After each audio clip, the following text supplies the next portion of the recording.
Hi guys, and welcome to the workshop. Today I want to talk about pumps and inflation. So back in the day when I started cycling, I inherited this blue Silca pump.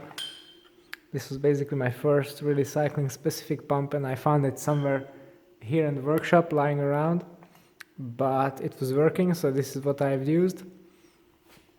And it works fine, except it's really old, so it needs a bit of service, and the dial is broken. So when I started to get a bit more serious with cycling, I decided that I need to know my pressures a bit more. And although this is quite a well-designed pump, I didn't know there's an option for Silca to rebuild it, because I didn't know much about it. As you can see, yeah, Silca on the base. So it's a proper old school Silca pump, and I think I'm going to have it restored. But anyway, what I got then was this one. I've read in reviews that this has to be an excellent pump, SKS Ren compressor from the German guys. But from the day I've owned it, I hated it for a couple of different reasons. For first, it was this sheet plastic head, which doesn't really work on, well, it's both for Schrader and Pista. Doesn't work on either of these. It's just a gimmicky plastic regular pump head, useless. So if you're really serious into cycling, you should get something better. Otherwise, the pumping efficiency and the design is fine, but the handle is really uncomfortable. This nut keeps getting loose. I had to put some tread lock on it. If you don't, it just keeps getting loose. The shaft itself has quite a lot of play in it, and it has been like that since it was new. But the most, the worst design feature of this pump, I think, is the base, which, if you look at it, it doesn't look very stable, and it's just horribly wiggly, so you can't really pump on any surface. The surface here is extremely flat, as you can imagine with tiles, but still it's wiggly and very, very unstable even if you step on it. Because, well, for first, if you start studying engineering, the first thing, one of the first things you learn that you need to have 3 legs for any object to be stable.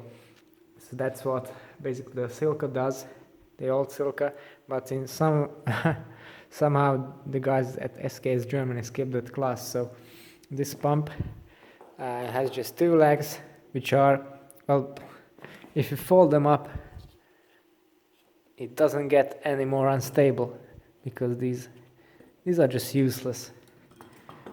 Same thing here. So I really hated this pump, and it got a little better when I got my first disc wheel, because then I had to buy a Silca adapter for it, and then I at least got rid of the horrible plastic head, which I always hated. But recently, since I've upgraded basically everything in my workshop for some professional tooling and stands and everything, I decided it's time to step up my pumping game as well. So this is what I've got. This is the Silca Super Pista Ultimate, the most expensive and high-end pump on the market basically.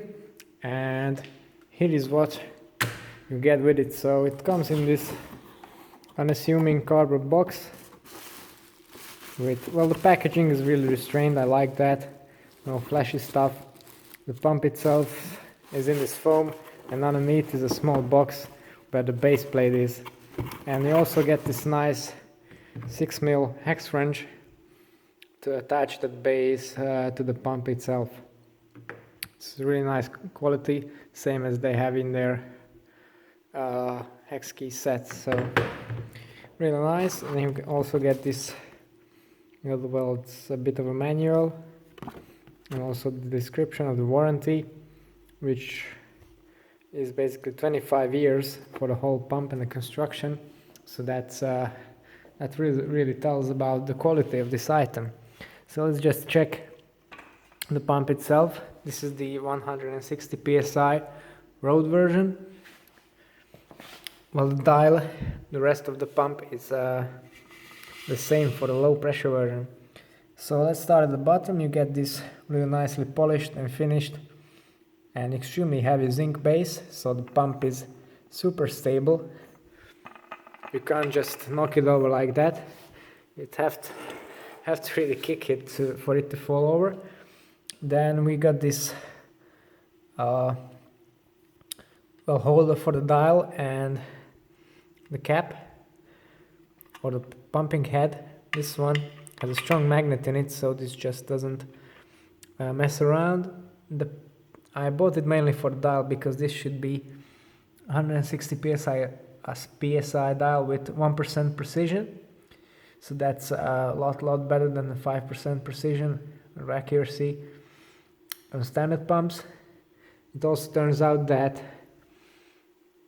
the pressures I ran with this pump on my road bike are really too hard for me, so I need to readjust using this dial because they read quite differently, and to be honest, I really trust this one a lot more. But of course, if you also have a mountain bike or the race off-road, then this dial should be very easy to swap for the 60 psi version, and that's even more precise. So at the base we've got a rotational attachment, finely machined from steel, which connects the hose to the base of the pump. Actually, this hose is not just any rubber hose, it's a super high pressure, super high quality brake hose used in racing cars and motorcycles. It's also very nice, nicely done in this red color. Then the shaft itself is also machined, I think, from aluminum, so no plastic parts at all, maybe except from the dial. On this pump, no plastic construction. You can see the shaft in there, it's completely mirror finished, same on the inside. And then also this aluminum top cap, and if you look at the handle, really nicely engraved, and then hand turned wooden handle, really comfortable, unlike this horrible handle on the SKS, with a nice engraving in here and also a guide for the pumping hose. Then same rotational connection for the Schrader valve adapter. So if you use no head at all, you can use it as a Schrader valve pump, and then if you attach a pumping head to it, this one is my Hero version 2 and that I got because of my disc wheel. I've used it on the SKS before. It's really beautiful stuff, machined from steel, all metal construction again, and it goes really well with this pump. I use it for all my wheels basically, but it's mainly designed for disc wheels. In a standard trim you get this one. This is also press to chuck, and you just pop it on and the pressure keeps it on when pumping. On all Presto valves it works pretty fine, but since I have this better option, the locking chuck, I use this one. But now I also have quite a high grade pump for use at home for my mother's bike and so on. So how does a pump this expensive really work? Well, to be honest, there was a bit of a problem when I first started using it. After pumping up one tire, it stopped compressing altogether, so definitely not what you expect from a $500 pump. But the solution was really simple.